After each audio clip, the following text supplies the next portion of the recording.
tady Wendy. Vítej u nového videa. Dneska pro tebe mám hodně speciální video, protože je to video o vulgarismech, o českých vulgarismech. Možná máš otázku, možná se ptáš, proč Slouček dělá video o vulgarismech. No, já si myslím, že vulgarismy jsou součást kultury a pro cizince, to znamená pro tebe, je užitečné, je praktické, je dobré vulgarismy taky znát, taky je umět, minimálně pasivně, protože potom můžeš rozumět různým situacím, například na ulici, nebo ve filmech, ve videích, nebo v písničkách. A to je, myslím, užitečné. Vulgarismy, to je prostě taky lexikum nějakého jazyka. Tohle je cenzurovaná verze videa pro YouTube. Jestli chceš vidět necenzurovanou verzi, tak prosím jdi na www.slouček.com. Tam najdeš video bez cenzury. No a jdeme na to. Like and subscribe, it's important for us. And for more, go to Slouček website, Patreon or our office in Brno. Ještě než půjdeme na první vulgarismus, mám pro tebe nějaké lexikum, které potřebuješ pro tohle video. Znáš slovo vulgární? No a české synonymum slova vulgární je sprostý. Takže já tě naučím sprostá slova. Vulgární slova. To je sprostý. Další užitečné slovo je slovo nadávka. Nadávka to je vulgarismus, který říkáš nějakému člověku. Například debil. To je nadávka. No a od toho je odvozené sloveso nadávat, takže ty můžeš nadávat kamarádovi, když udělá něco špatného. Nadávat to znamená říct někomu nějaký vulgarismus.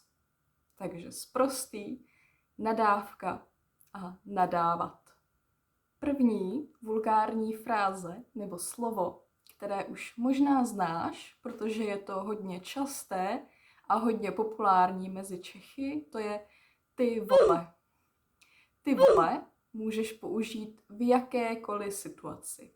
Když máš radost, když nemáš radost, když jsi naštvaný, když máš hodně energie, když nemáš energii, když jsi unavený a tak dále. Je to univerzální. Ty vole, to je od slova vůl a vůl to je manžel krávy. A vokativ od vůl je vole. Takže my říkáme ty vole. Kdy například to můžeš říct? Tak například kamarád ti řekne, že bude nový film o Supermanovi. Ty řekneš, ty vole, fakt? Tak to je hustý. Nebo dneska jsi byl na výletě a ušel si 40 kilometrů. Už tě hrozně bolí nohy. Můžeš říct, ty vole, já už nemůžu. Kdy už budeme doma konečně? Tak to je ty vole.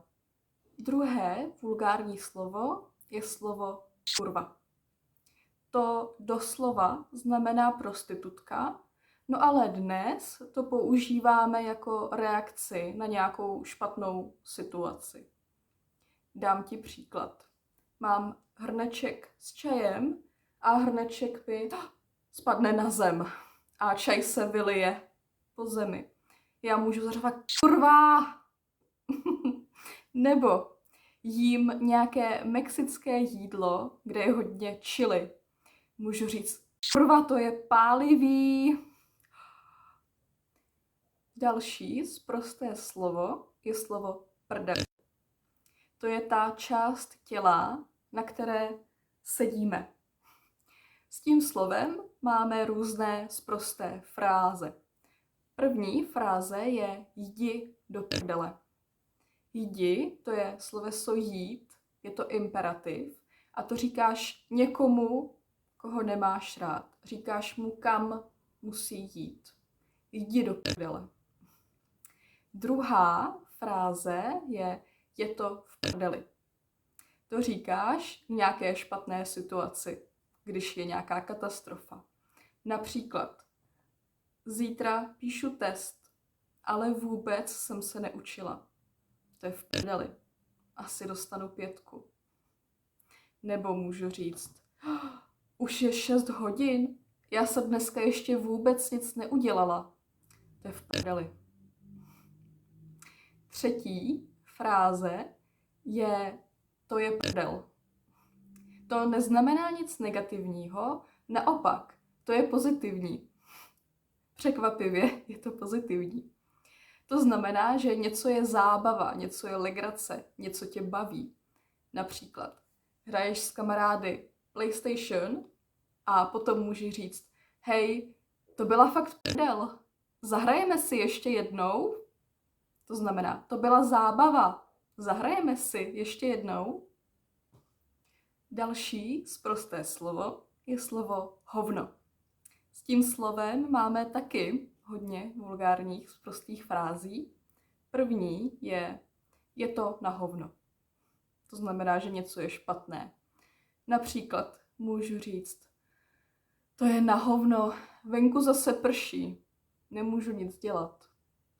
Nebo můžu říct, že něco pro mě je na hovno. Například, tahle učebnice je mi úplně na hovno. Koupila jsem si ji, ale už se neučím rusky. Další fráze se slovem hovno je vidím úplný hovno. To znamená nevidím nic. Například já můžu říct bez brýlí vidím úplný hovno. Další sprosté slovo je slovo sračka. Mám pro tebe 2 fráze s tím slovem. První je to sračka. To znamená, že něco není dobré, není to kvalitní. Například můžu říct, ten film byl fakt sračka. Vůbec se mi nelíbil, nebavil mě. Druhá fráze je být na sračky. To znamená být opilý, vypít hodně alkoholu. Například kamarád včera vypil 10 piv a potom byl fakt na sračky. Ahoy! We are preparing a special Christmas present for you.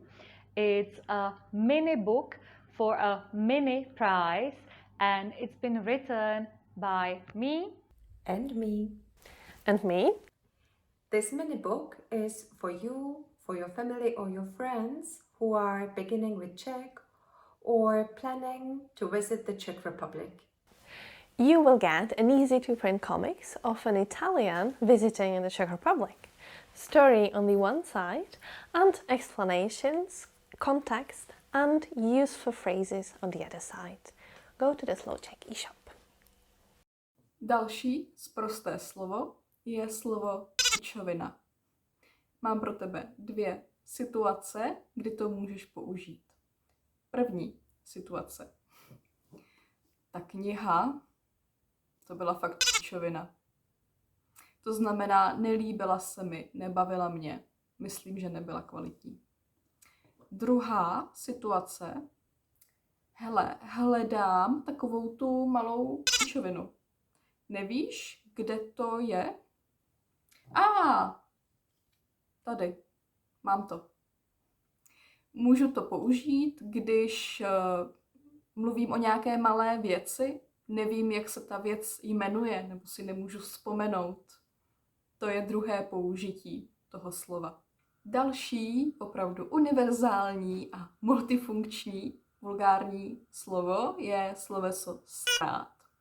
Tam je hodně variant, hodně frází, jako například jsem nasraná nebo nasraný. když jsi muž. Normálně to můžu říct naštvaný nebo naštvaná. To je neutrální synonymum. Například jsem fakt nasraná.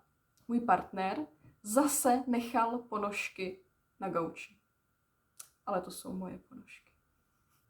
Další fráze je neser mě.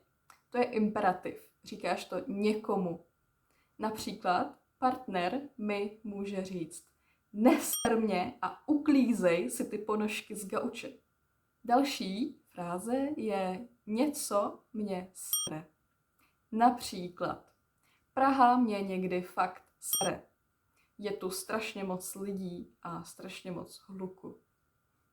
Nebo vstávat v 6 hodin ráno, to mě fakt sere. Další možnost je já se na to vyseru. To znamená kapituluju, už něco nechci dělat, končím, stop. Například čeština je strašně těžká, to se nikdy nemám šanci naučit. Já se na to vyseru. Končím. Už jsme měli frázi ty vole a teď mám pro tebe ještě 2 další zvířata, která používáme jako nějaký vulgarismus nebo nějakou nadávku. A to je kráva a svině. Kráva to je manželka vola a svině to je manželka prasete. No a jak to používáme? Obě slova můžeme použít jako nadávku pro nějakou ženu, kterou nemáme rádi. Nějakou zlou, nebo špatnou, nebo nepříjemnou ženu. A nebo to taky můžeme použít, když chceme říct, že něco je velké. Dám ti příklad. Ten dům za oknem je velký jak kráva. Má asi 20 pater. Nebo už mám hlad jak svině. Naposledy jsem jedla v 6 ráno a už jsou 2 odpoledne. To znamená, mám velký hlad. Potřebuju jíst. Tak, teď umíš různé české sprosté fráze a nakonec pro tebe mám ještě seznam různých českých nadávek. To znamená vulgarismu, které říkáš nějakému člověku. Ten seznam je seřazený podle toho, jak já si myslím, že je nejhorší nadávka a nejméně špatná nadávka. No ale to je individuální, takže každý Čech to možná seřadí trochu jinak. Tohle je podle mého názoru, podle toho, jak já si myslím. No, tak pro mě to nejhorší, ta nejhorší nadávka je asi čurák nebo píček. Druhá je píčus, třetí hajzl, ale pozor, hajzl to může být buď člověk, anebo záchod taky. Má to 2 významy. Další pro mě je kokot, potom kretén, potom idiot, dement, debil, pitomec a blb nebo blbka. Tak, to je konec. To byly české vulgarismy. Samozřejmě to nebylo kompletní video, protože s vulgarismy můžeš být v češtině fakt hodně kreativní. Můžeš například přidávat různé prefixy, jako třeba nasrat, přisrat, zesrat, vysrat a tak dále. Takže kdyby to video mělo být kompletní, tak tady s tebou sedím asi 5 hodin. To by bylo nekonečné video. No a nakonec ještě můj tip pro tebe jako pro cizince. Já si myslím, že cizinec by měl používat ideálně 0 vulgarismů, pokud nemáš fakt perfektní češtinu. Protože když chceš použít vulgarismy, tak musíš perfektně vědět, kdy a kde a jak to můžeš říct. A když to řekneš špatně, ve špatné situaci nebo ve špatném kontextu, tak to může být dost blbé nebo dost trapné a nepříjemné. Takže můj tip pro tebe je, jestli nemáš level B2 a víc, tak je lepší umět vulgarismy asi jenom pasivně. Tak, to je ode mě všechno. Děkuji za pozornost, měj se krásně a čau, zase příště.